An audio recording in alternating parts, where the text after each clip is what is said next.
You didn't have to be so mean to Dale Jr. I know. What Junior do? You just made like 75% of NASCAR mad by doing that. So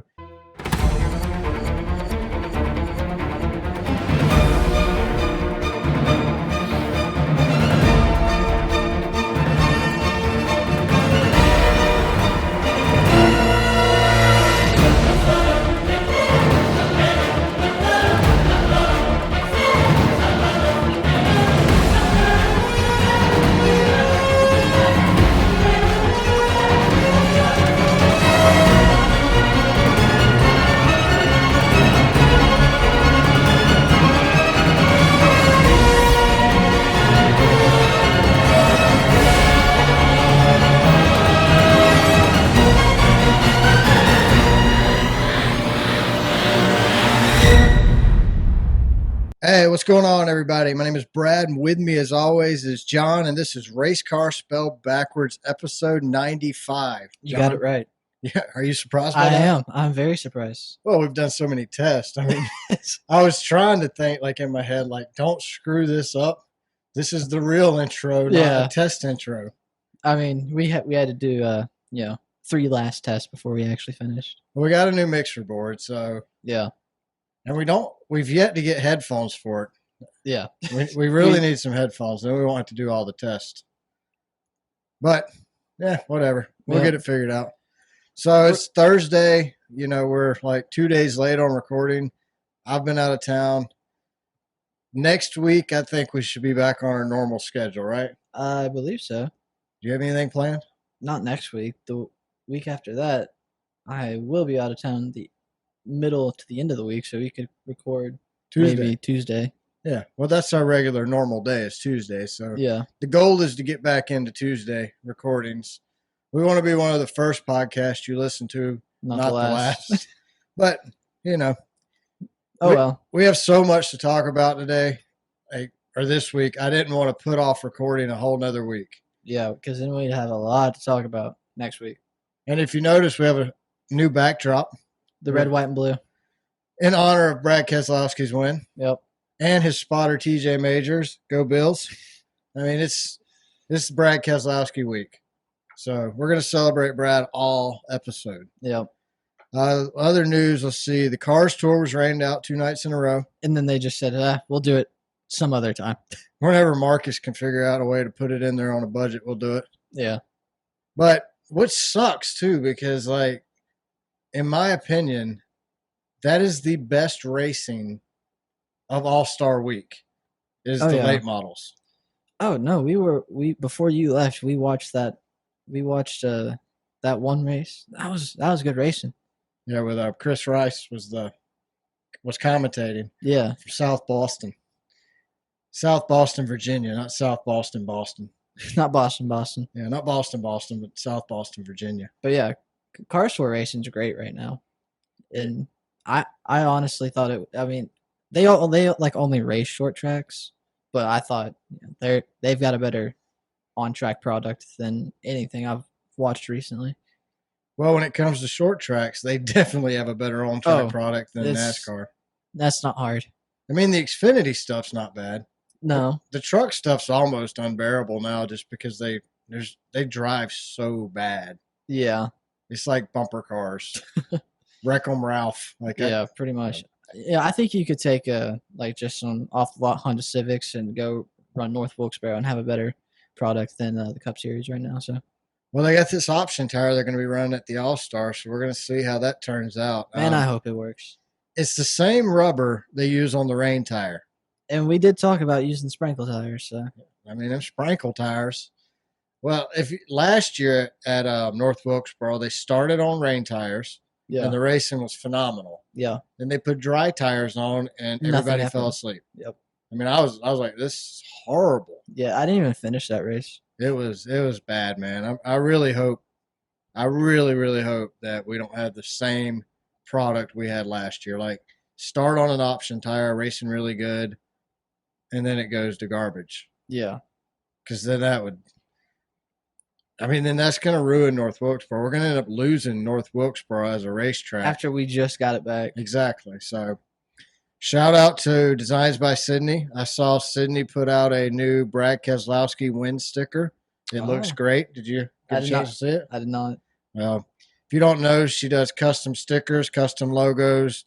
You know, if you need anything, she really cares about her customers. Designs by Sydney. Check her out.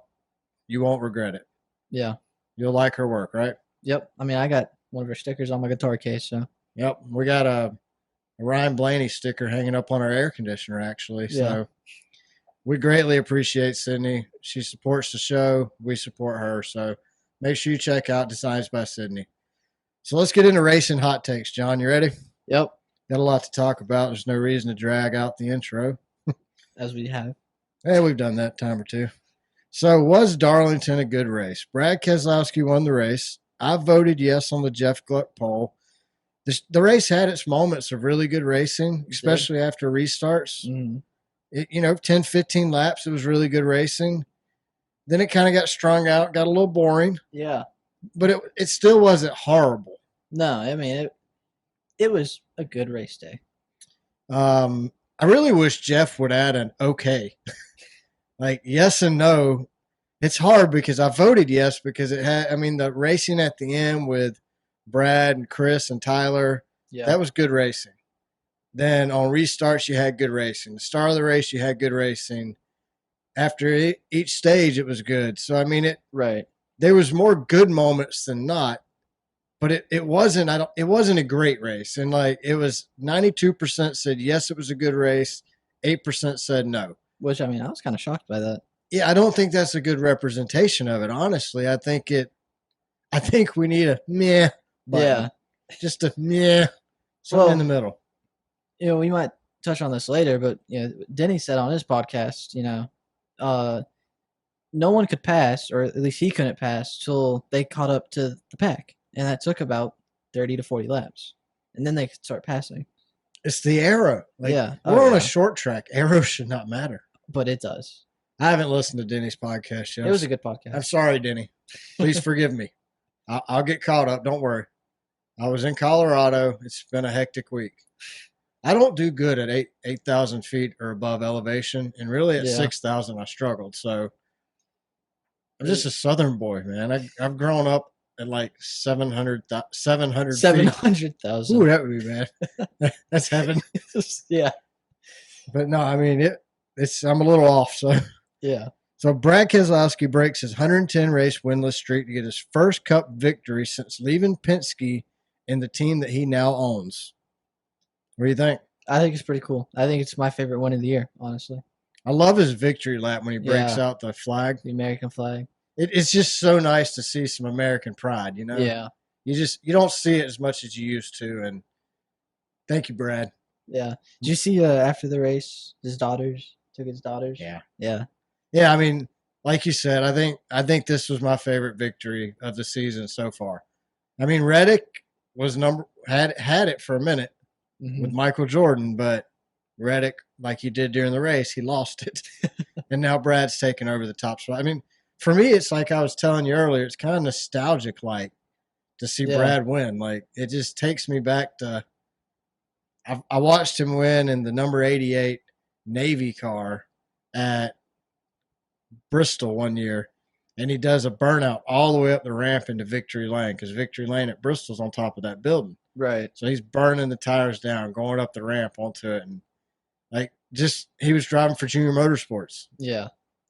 How cool. And I like Brad. We've seen him win at Talladega. Yeah.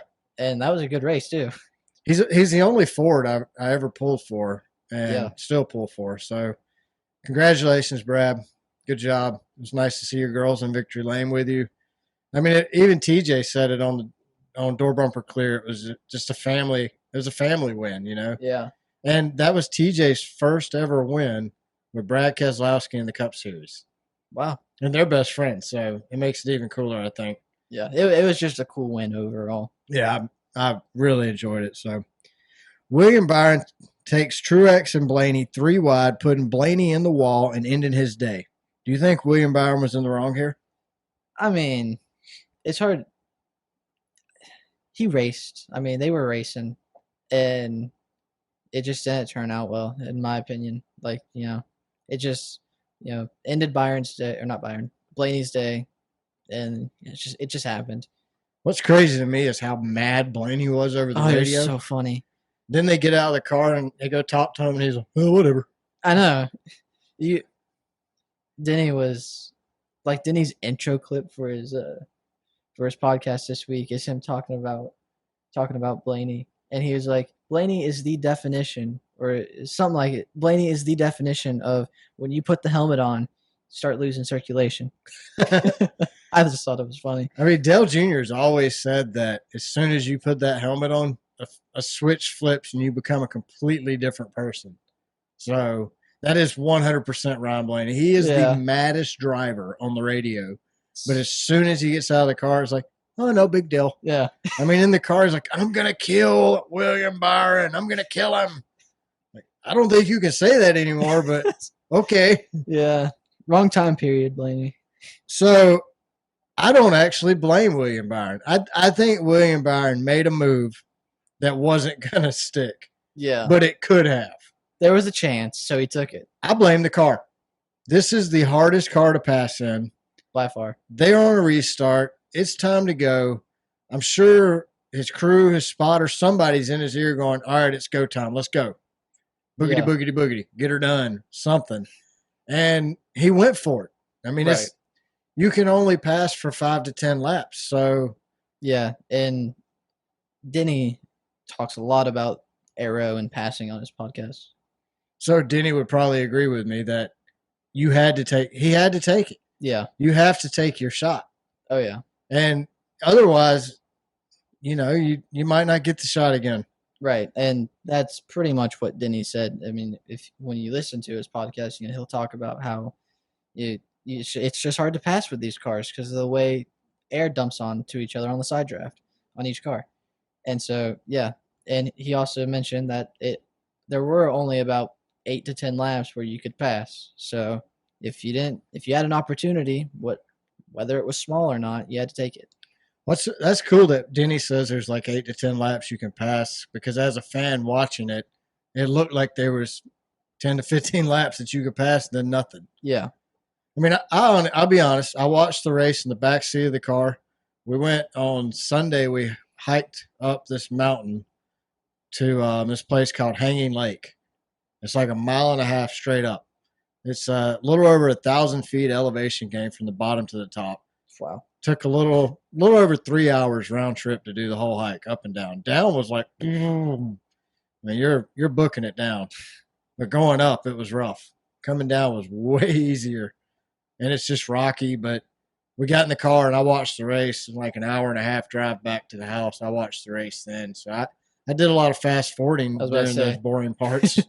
Through the 200 laps that they couldn't pass. Yeah, it helps. Let me just say, it makes it a much better race when you can fast forward through the boring parts of the race. So, yeah.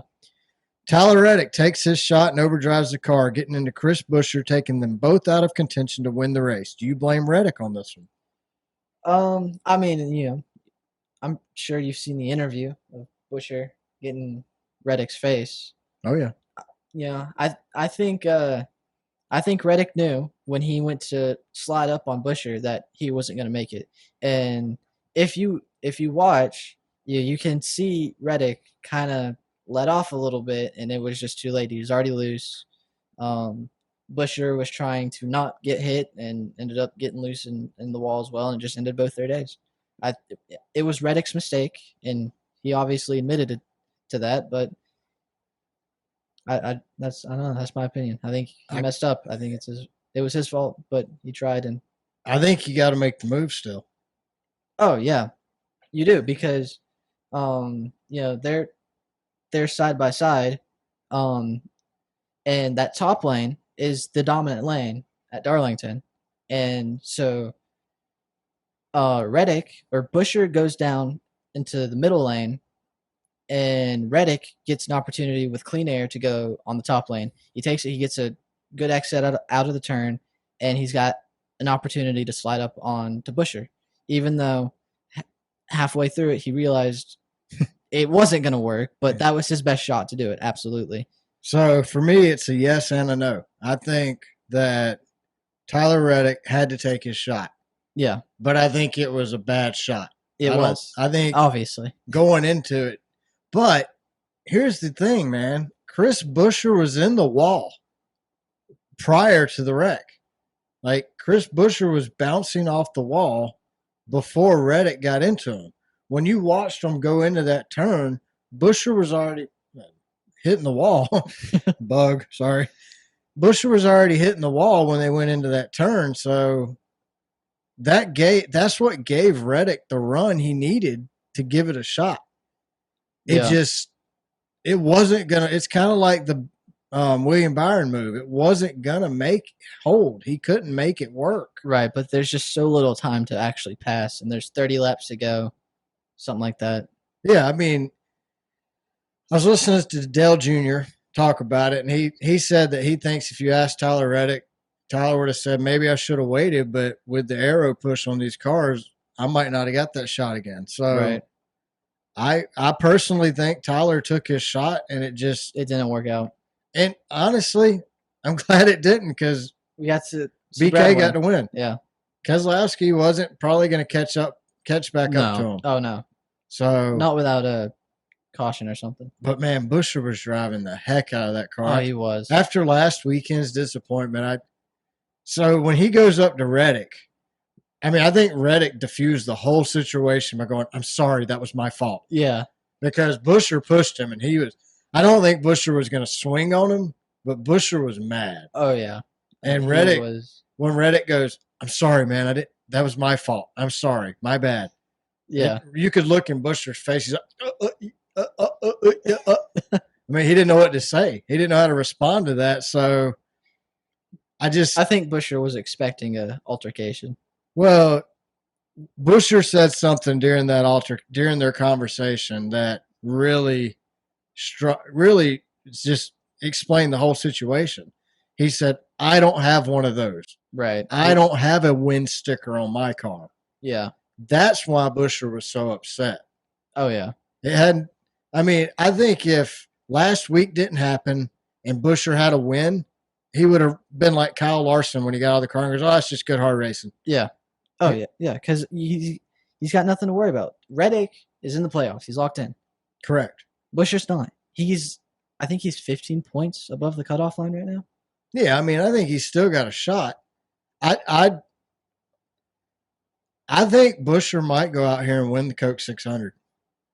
I think he's racing with a vengeance right now. Denny's going to be hard to beat at the Coke 600. Yeah. I think Toyota, it's going to either be a Gibbs car or a Hendrick car. But like I said, Ford's come on strong at these 1.5 miles here lately. Yeah. So nobody has the motivation to win like Buescher. Like Buescher does. Yeah. Denny's 1-3. I think Larson's 1, 2, 3. Larson's wrecked more than he's won, though. Yeah. Larson's very checkers or wreckers. So I saw somebody, Larson, is out in Indy right now practicing. And right. So the question was, is Kyle Larson the best driver to ever drive a car? Not just NASCAR, but a car, period. But for me, I don't think it is because Larson might be better than Jimmy Johnson. No. I think Larson will do better in Indy than Jimmy Johnson. Yeah. I think Larson gets a top 5. I would not be surprised to see Kyle Larson win the Indianapolis 500. That'd be awesome. That would be awesome. I think there's a real possibility of it. Those guys don't beat and bang. Right. So that aspect, it's not like when you come into Cup, when these guys like Shane Van Gisbergen. SVG.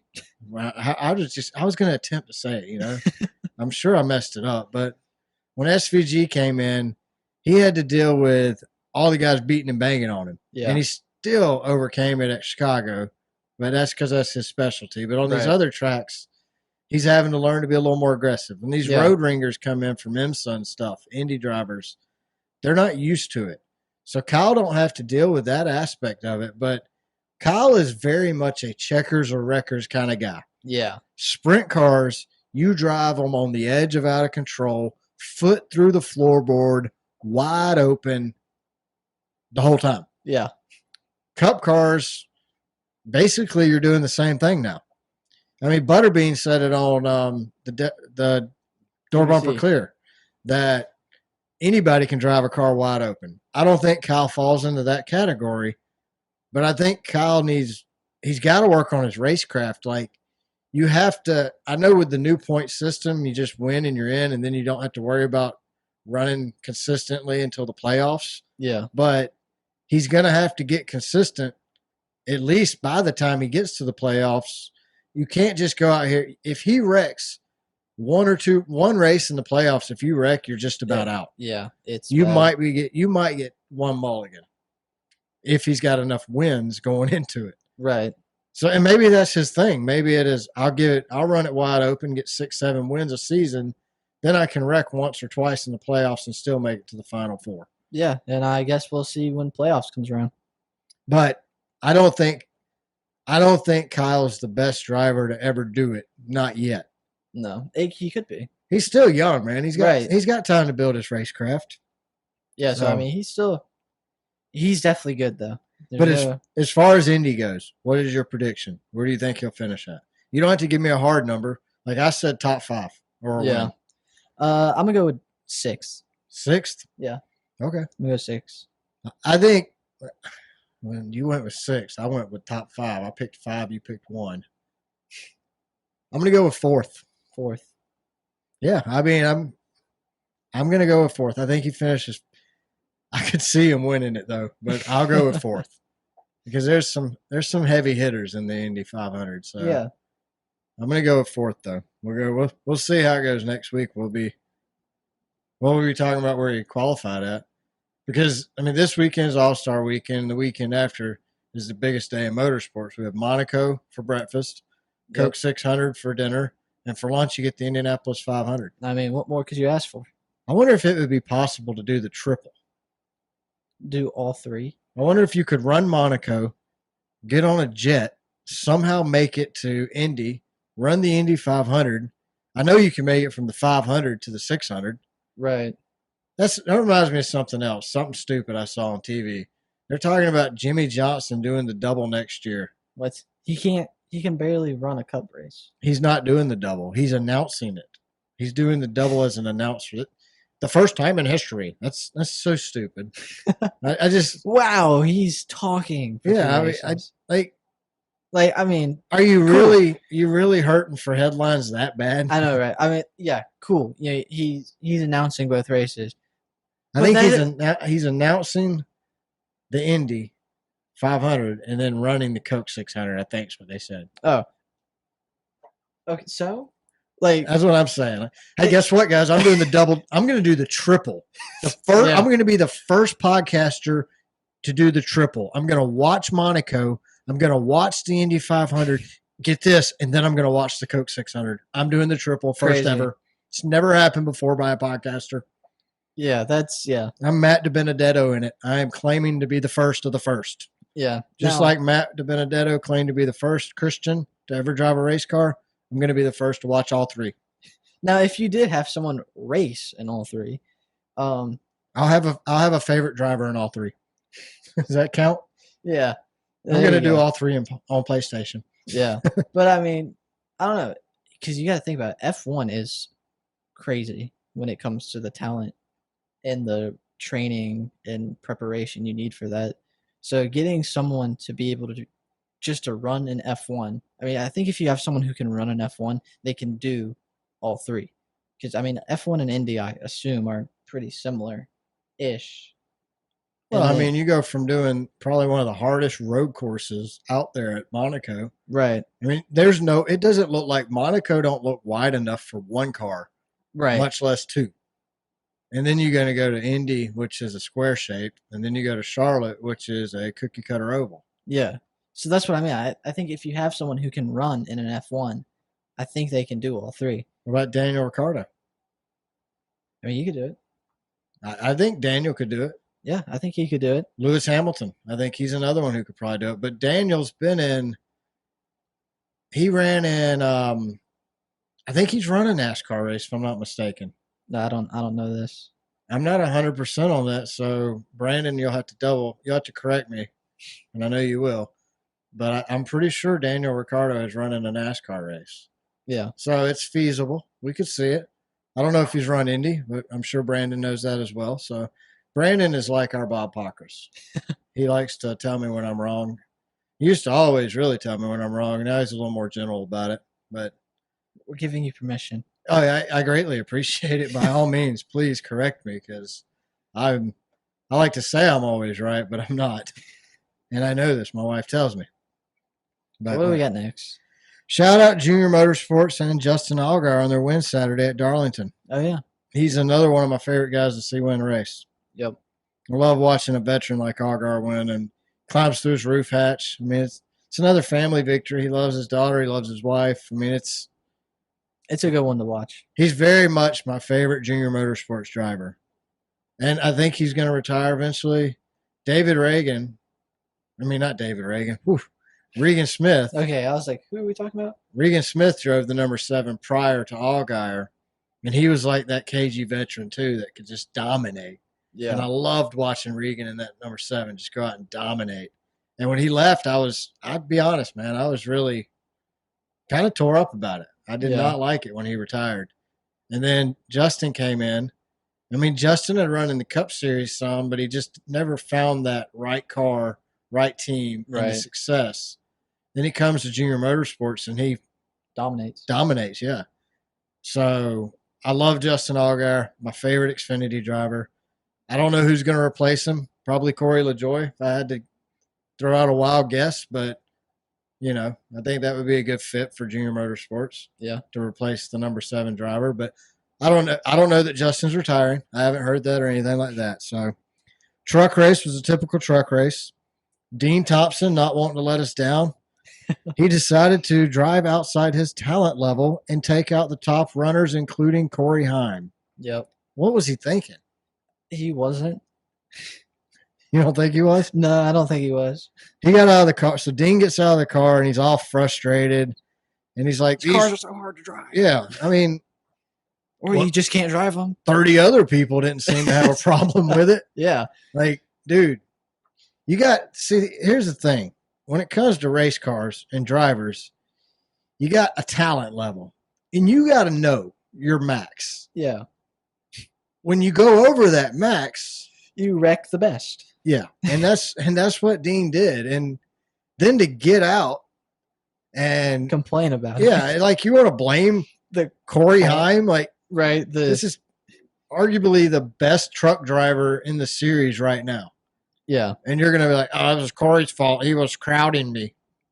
No, he wasn't. He had a faster car for one. Yeah. Corey shouldn't have been back there, but he had a faster car and he's a better driver. He knows his talent level. Yeah. He knows way above yours. He knows the zone to stay in. When you're up there bumping up against the top of it and you fly out of it, this is what happens. Yeah. I did not like his response at all. No. Like, just own it. He should have got out like Tyler Reddick. Yeah. Said, I screwed up. I made a mistake. Let's race it. And you know what? I would have very much respected that. But to get out and be like, these cars are so hard to drive. Corey was crowding me. Dude, quit crying. Go cry to somebody who cares. Yeah. None of the fans care. Ross Chastain. Chastain. You like that? Ross Chastain wins the truck race and does another TV interview with a stupid watermelon seed hanging out of his beard. It's old. Oh, I am so over the watermelon thing. Like, quit smashing them. You're not Gallagher. I mean, he doesn't get out of the car and thank his fans. He barely thanks his sponsors. All he talks about is his watermelon farm. Down in South Florida at my watermelon farm, Mom and Daddy are down there farming today. I got a seed right here on my face. And every interview he does is with that stupid watermelon seed on his face. I wouldn't mind the watermelon smash. Okay, that's it's cool. It's his thing. Whatever. But yeah, I mean, that's all he talks about. Stop eating it.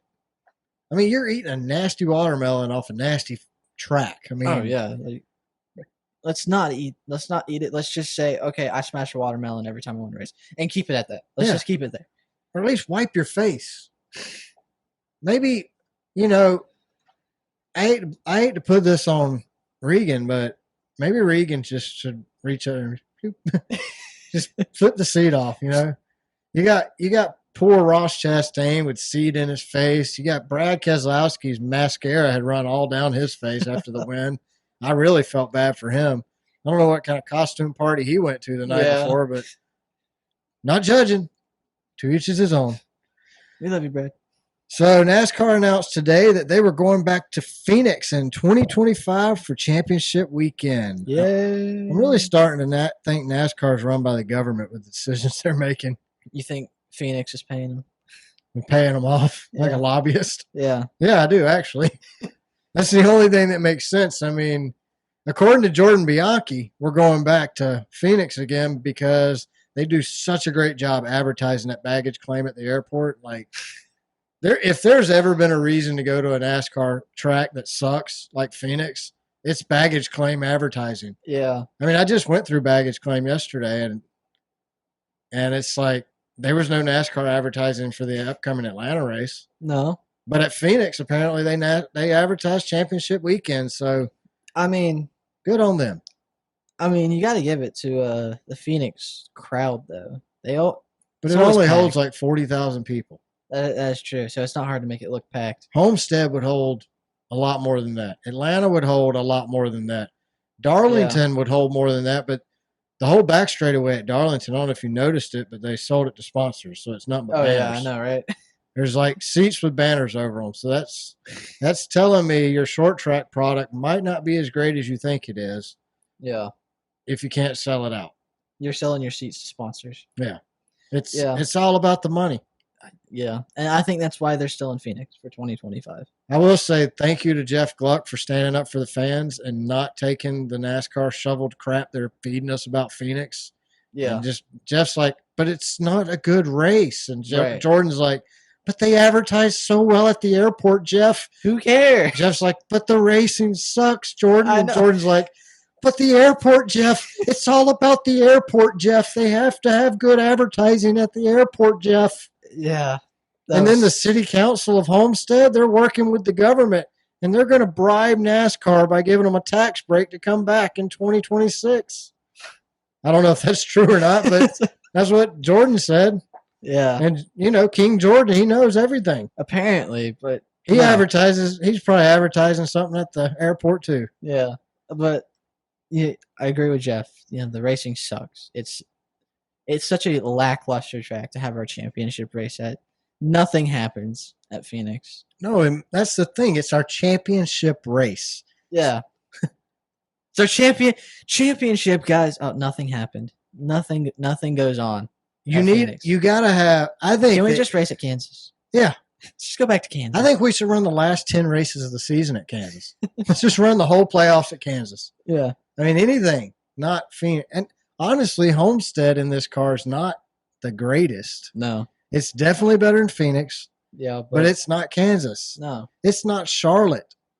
Honestly, Darlington put on a better race, in my opinion, than Phoenix. Oh, absolutely. Because Darlington actually has interesting moments, only if it is for 8 laps and on restarts. But maybe we can go to Richmond. No, Texas. Let's get all the worst tracks in NASCAR and let's run our championship race there. Gosh, that's like saying let's go to Martinsville and run our championship race. But I bet you they have good advertising at the airport. I can't get over that. Like that can't be your only reason Jordan. I know. Come on, man. Your only reason for going to Phoenix is they're advertising that baggage claim. Yeah. No. And it's he says they promote the event better in the city, and I believe they probably do. Yeah. I mean, what else are they going to promote in Phoenix? Meth? Like, I've been through Arizona. It's sketchy. Yeah, there's not a lot there. You don't want to live there. No. But, well, I don't know. You might. I don't. But. No, I don't. But, yeah, I think it could be they're being paid more. Like Phoenix. Because, I mean, it's what they do with, like, other championships in sports. Like, the Super Bowl. They pay them. The city or the state pays them to help host it. Yeah, I mean, and I get it. I understand it's a money thing. I hate that it's our final race to crown a champion, and it comes down to how much money these billionaires can make. Right. And, you know, Denny talks about this, but, you know, he says it's going to be really hard for us to get our sport back to like an actual where, you know, it's more about the racing than it is the money, because all these people for however many decades who are getting all this money, they don't want to take a pay cut. They're not going to want to take a pay cut to make better racing. I agree. And so he said we've pushed this so far to where now it's going to be really hard to backtrack. I don't disagree with Denny on that. Actually, I agree 1,000%. I think Denny, that is the truest statement made in our sport right now. You should really go listen to Denny's podcast. The guys at the top are getting fat and rich, and the guys at the bottom driving the cars are getting. Oh yeah, Denny doesn't want to go run the All-Star race. Oh, at all? No, he doesn't want to race it.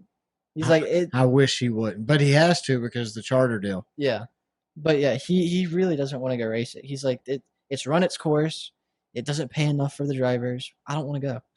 No, so let's just talk. Let's skip around. Let's talk about that because it's $1 million prize to win the All-Star race. I saw a thing.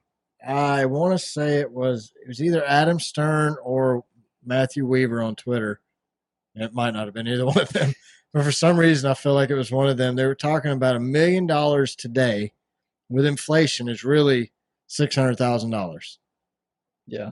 When you win the PGA tournament, it is $3.6 million or something to win. Right. Like if the billionaires of NASCAR and SMI aren't going to chip in a little more money to make the All-Star race financially worth it. I mean, come on. $1 million is not what it used to be. No, it's 20 years ago. Whoa, okay. It was $1 million 20 years ago. Like that's the problem. In 2000, it was $1 million to win the All-Star race. Before that even. Yeah. It hasn't changed. Like, and it needs to. We all know how bad inflation is right now. Yeah. You can barely buy a gallon of milk with the winnings of the All-Star race. Like, you can't even get eggs with that. Yeah. You're not even eating at Waffle House. You're at IHOP. I mean, it's horrible, man. Like, yeah.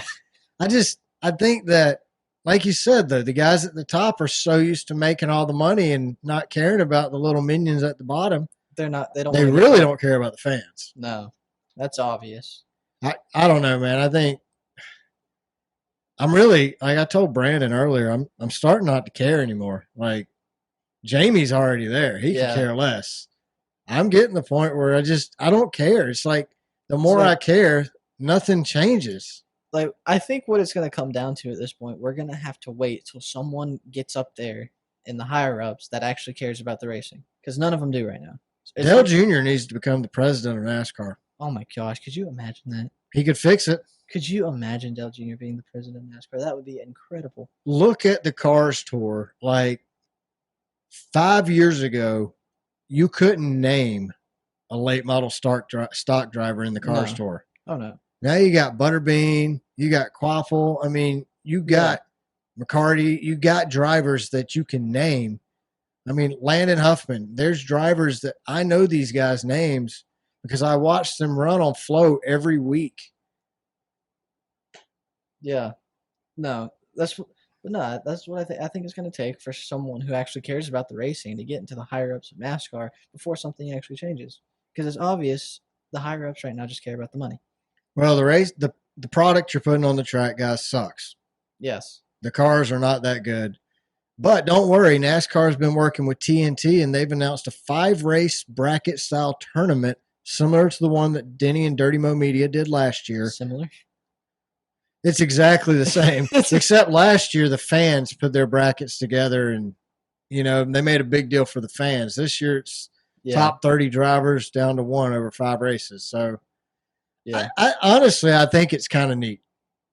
It's another $1 million with inflation, $600,000 prize, but I think it'll be really good for TNT.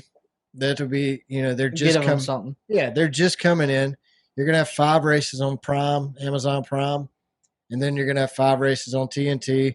The great Dale Jr. will be announcing it, and I think it's cool. I'm not gonna lie. I kind of like the bracket thing. Yeah. I did it when Denny did it last year. He'll do it again this year. I did the bracket. I filled my bracket out. The website was a little hard to navigate, so I really didn't. Once I filled it out, I kind of quit paying attention to it. To be honest with you, Yeah. I'd have been better off printing it out on paper and then keeping track of it that way. Which Denny and Dirty Mo Media are going to do the brackets again this year, so I might print it out and try to follow along that way because the website was just too hard for me to follow, and Yeah. I kind of gave up. So if you're listening, Dirty Mo, maybe you can fix your website a little bit, Yeah. make it a little more fan friendly. Let's say that. But what do you think about the tournament? I don't know. It's just kind of whatever for me.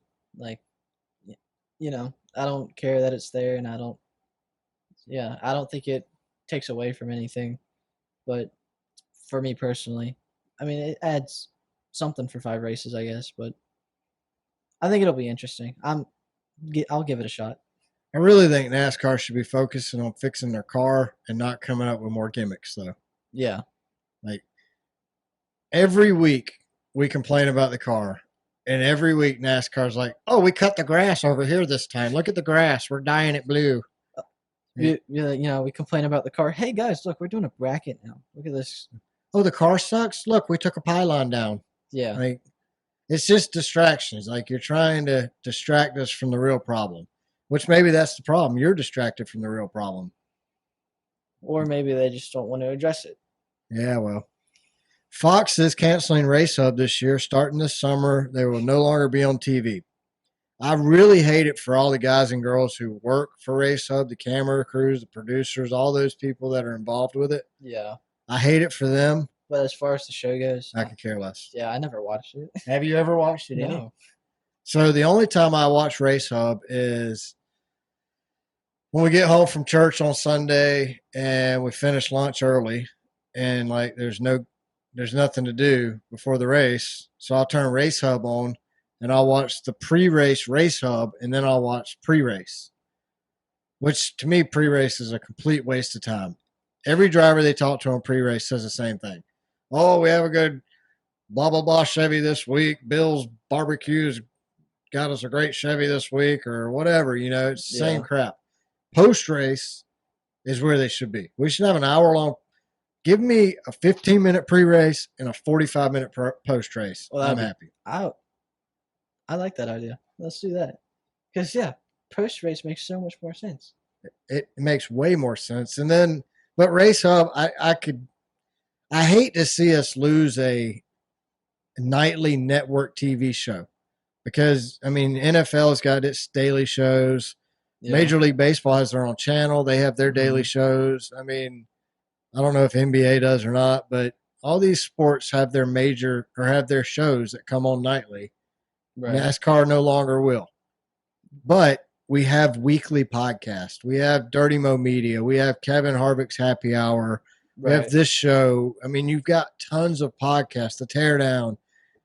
All these podcasts, kind of, in my opinion, you get better quality information. And I think that's why it's being canceled, because you've got more people doing better than Race Hub. Yeah, I agree. I mean, I'll be honest. I talked to Brandon, and he said the same thing. He doesn't have time to watch Race Hub because he's listening to all these podcasts. And we greatly appreciate all of you listening to us or watching our show on YouTube and not Race Hub. I'm good with that. Yeah. But like I said, again, I hate it for all the guys and girls on Race Hub, but without it, I'm not missing anything. So Michael McDowell announced last week that he will be leaving Front Row Motorsports and going to Spire Racing next season. Thoughts? I mean, I think I don't really pay too much attention to where drivers are going unless it's like HMS or something like that. But I mean, I think it's cool for him. It's got to be the money. So pretty much Front Row Motorsports is rumored to be a top tier team. I mean, honestly, they look like they're a top tier Ford team this year, the way Gilligan and Michael McDowell drive. Yeah. I don't think he's going to go to Spire and run as well as he does now. So it has to be the money. Spire's rumored to pay really good for what they want. So it's got to be the money. and he's been on like a 1-year deal. Every year it's like a 1-year Right. extension with Front Row. If they're not going to commit to Michael, then why should he commit to them? Right. Spire apparently committed and gave him a multi-year deal. Yeah. But, we talked earlier a little bit about Corey LaJoie, and sorry, Janet, but I think Corey should be worried. Not that Corey's not a great guy. I truly like Corey LaJoie. I think he's a great person. I met him, super nice guy. I've seen how he's interacted with his super fan, Janet. He remembers her from race to race. I mean, that's really good. Yeah, I think that's awesome. Like I said, I think Corey's a great guy. It has nothing to do with his personality or him as a person, but the results just haven't been there. Right. So I think Corey should be worried. I think Michael McDowell can come in and be the leader of that team. And then Hocevar, I mean, he's only getting better. Right. So he's on the rise. Zane Smith, I don't even know where he finishes at every week. No. He's not really on anybody's radar. Nope. But I think that, like I said, I think Corey LaJoie would make a great replacement for Justin Allgaier in the number 7 at Junior Motorsports. Dale, if you're listening, just throwing it out there. I guarantee you it's not something they've already discussed. Oh, I'm sure they probably have. I think they might have. You know what I mean? Yeah. I really believe it might have been a discussion, because why would Corey not want to go drive for Junior Motorsports in the number 7 and have an opportunity to win every single weekend? And Corey's got the talent. Yeah. Oh, yeah. He just has bad luck. And Spire's not going to be a top tier Chevy team ever. I mean, it's HMS is going to hold the top reins for Chevy for as long as HMS is there. Yeah. Trackhouse is probably going to be second. Yeah. Just the money. Yeah. It's all about the money. We've discussed that numerous times now. So Amazon Prime has announced a 4-part docu-series on Dale Earnhardt Sr. Did you see that? I did see that. What do you think? That's pretty cool. I hope they do it right. What do you mean?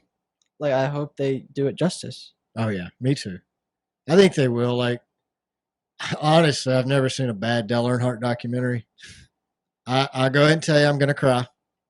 I hope I don't cry all 4 episodes, but I probably will. I mean, I haven't watched a documentary that shows Dale Earnhardt's death at Daytona without crying.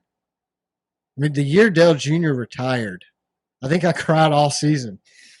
When they did Budweiser did a tribute to Dale Jr., it was like a 3-minute video they put on social media. I mean, I was like a basket case, man. It was horrible. So anytime the Earnhardt family quits or dies, I cry.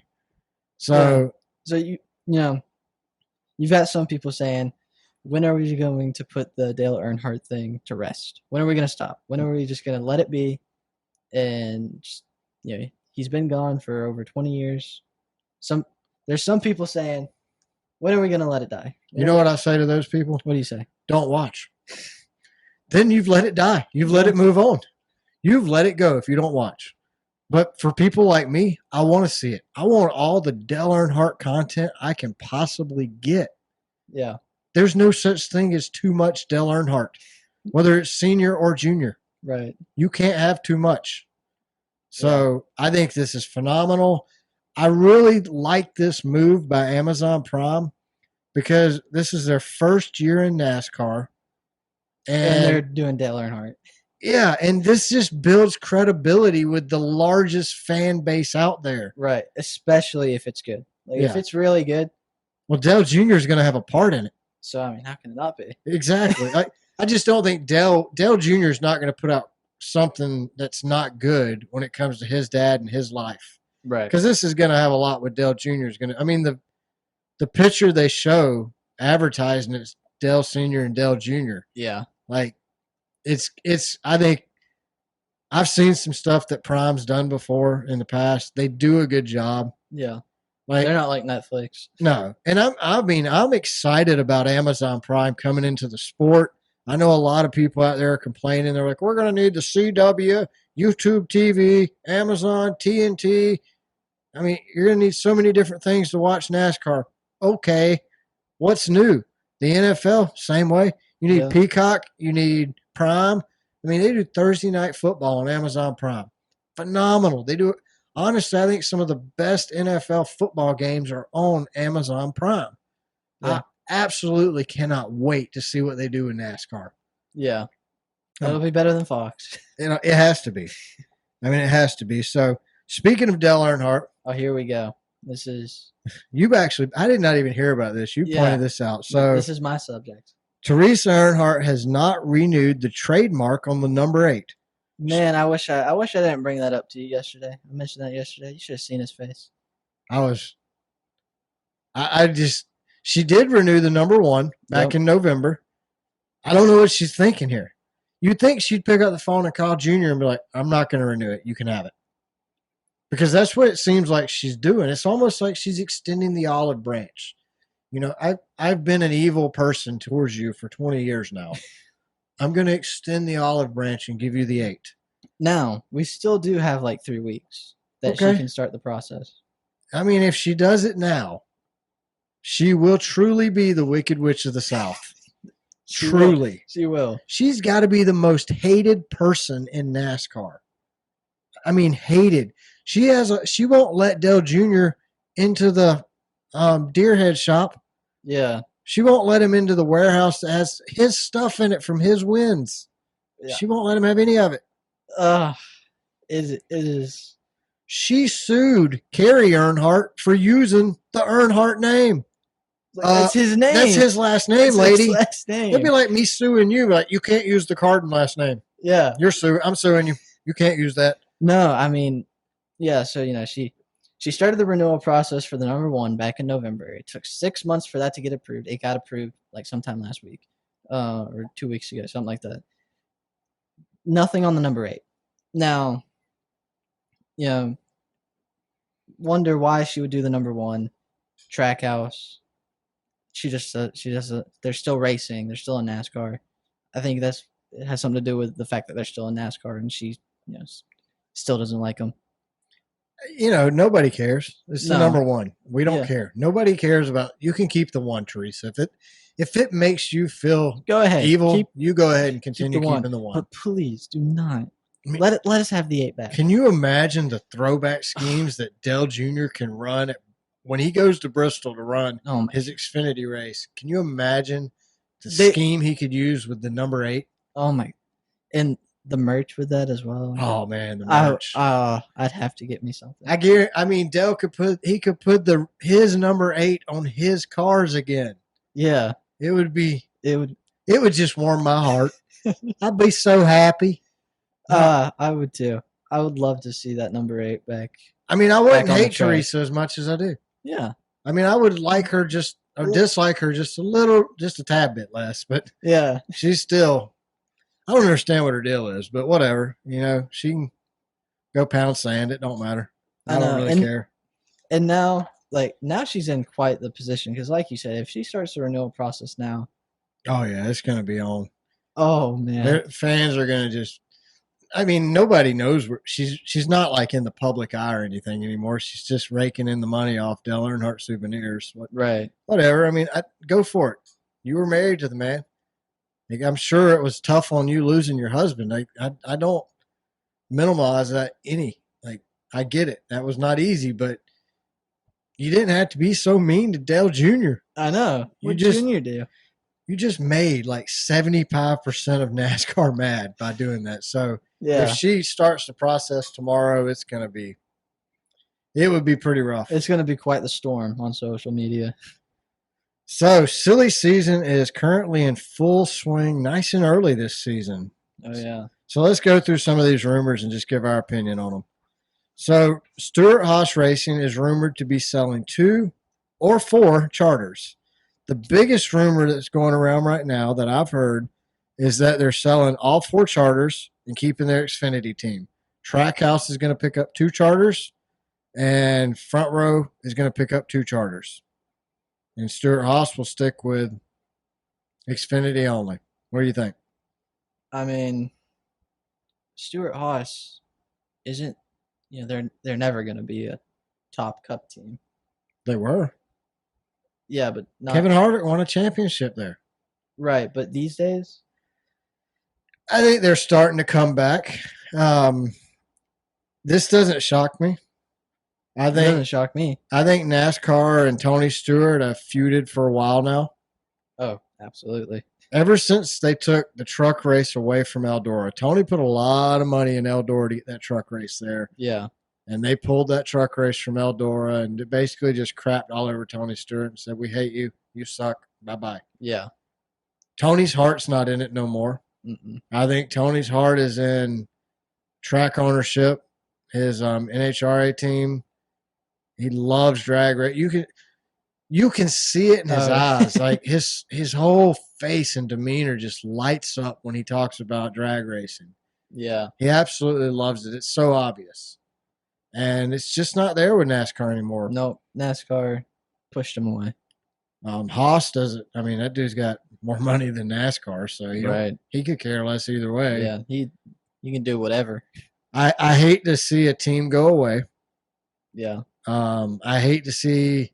I mean, he's got some good drivers there. I don't know where they're going to go. Noah Gragson obviously is probably going to end up somewhere. It's rumored a lot of Cup teams are talking to him right now. So yeah, like maybe Noah takes one of the charters from SHR and goes to Trackhouse. Honestly, I think that would be a pretty good fit. Like just their attitude and personality at Trackhouse and Noah. Yeah, I can see that. I can see that being a really good fit. I can see that too. Another rumor: Harrison Burton is out of the 21 at Woods Brothers, being replaced by Briscoe. Okay. Good for Briscoe. Yeah. I really like Chase Briscoe. Harrison Burton has done nothing. I was about to say, who? Harrison who? Exactly. Cole Custer's rumored to be going to the number 34 that Michael McDowell's leaving at Front Row Motorsports. I think that's great for him. Cole Custer, unlike McDowell, McDowell's like 40 or something. Yeah, he's getting up there. He's like me. We're starting to hurt in the mornings. Yeah, and Cole Custer has more of his career ahead of him, and with the direction Spire's been going. Yeah, I mean Spire, not Spire. Front Row. Yeah, Front Row. Sorry, So for me, McDowell going to Spire. For me, I think it's great, and I don't know when I said it, but I said it on this show many episodes ago to Jamie that Cole Custer and Austin Cindric will never flourish until they get out from under Daddy. Cole Custer's dad works for Haas. He's a big wig at Haas Automation. Yeah. So Cole's going to have a ride if Stuart Haas has a car, Cole's going to have a ride there. Austin Cindric's daddy I think he's the president of Penske or something like that. Yeah. So, of course, he's going to have a ride there. I mean, they can say that has nothing to do with it, but okay. We know. We're not stupid. Yeah. I think you put Cole Custer in that 34, he don't have Daddy looking over his shoulder anymore. I think he steps up. Yeah. And I think Cole's a phenomenal driver, guys. Like Cole can do it. Right. So I think it's a great move. And with the direction Front Row's going, like we said earlier, they have a real good shot of being one of the top teams. Yeah, a top-tier team. Yeah, a top-tier team. And so then put Cole in a top-tier car and a top-tier team, he's got a real shot. So the other rumor, Trackhouse and Colleague are rumored to be merging this year. Yeah. It's another team we'd be losing, but it's not a surprising move. I mean, I've heard a lot of rumors that Colleague is having financial issues. Who talks, at the end of a race, who talks about, the Colleague team did really good this week? Nobody. Exactly. I mean, AJ Allmendinger, when he drives for Colleague, he runs decent at road courses. But this season, honestly, Colleague has not been a factor in either series. No. And like I said, it's whatever team that company Matt Colleague owns. I've heard they're having some issues there. So maybe all that rolls over into the race team. Yeah. I don't know. Maybe it does. Maybe it doesn't. So not a surprise. But like, if they're merging, what happens to that charter, I wonder? If they're going to get 2 charters from Stuart Haas. Does Trackhouse just get 3? Well, they're not going to have 5. Right. If Trackhouse has 2 charters now, and they get 2 from Stuart Haas, that's 4. And then they merge with Colleague, they can't have 5. So is that like they can't have like NASCAR? Maybe they lease them. I don't think you can have 5 drivers. Like Jack Roush would have had like 15 back in the day, and NASCAR put a cap on it. So I don't know if that's still in place or not, but I would assume it is. So I don't know. Maybe that's that because that whole charter rumor of 4 charters at Stewart Haas going around. Maybe that changes that a little bit. Yeah. But no, I'm not surprised by any of these rumors. I'm sure there's a lot more we haven't discussed, but these are the only ones that are out in the open.